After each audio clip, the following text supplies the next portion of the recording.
Тамаша бөбекжайы тек тәрбие мен білім беретін орын ғана емес, сонымен қатар экологиялық мәдениетті қалыптастыратын орталық.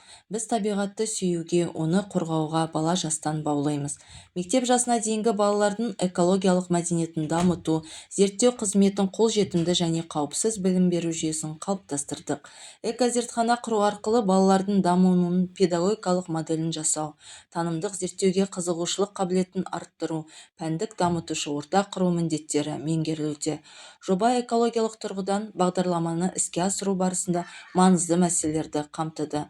2024-25 оқу жылында облыстық семинар өткізіліп, экологиялық зертхана жағдайында тәжірибелер, бақылау, ойын және зерттеу әрекеттері арқылы бала қоршаған ортаның заңдылықтарын танып, нұсқан келтірмеулерін үйренді.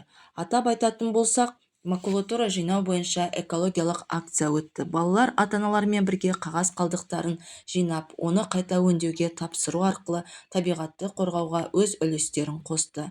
Экологиялық білім беруді тиімді ұйымдастыру, инновациялық әдістер, STEM технологияларды қолдану арқылы топтар арасында қоқыс қалдықтарының батырлары атты мультфильм жасалды.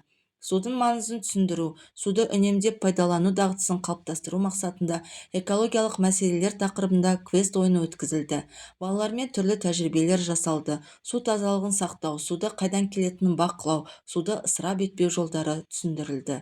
Балалардың табиғатты аялауға, қоршаған ортаны қорғауға деген қызығушылығын арттыру, балабақшада баламалы энергия көздері туралы алғашқы түсініктерін, микрошөп кішкентай болса да өмірге қуат берер күш тақырыбында өсімдіктердің ерекше жолмен өсуін бақылап, жаңа білім мен тәжірибе жинақтады.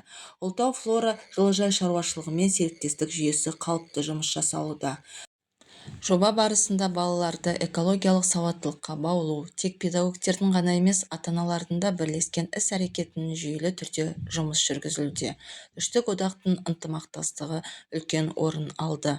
Ұжымның басты мақсаты болашақ ұрпақтың табиғатқа жанашыр болуына жол ашу.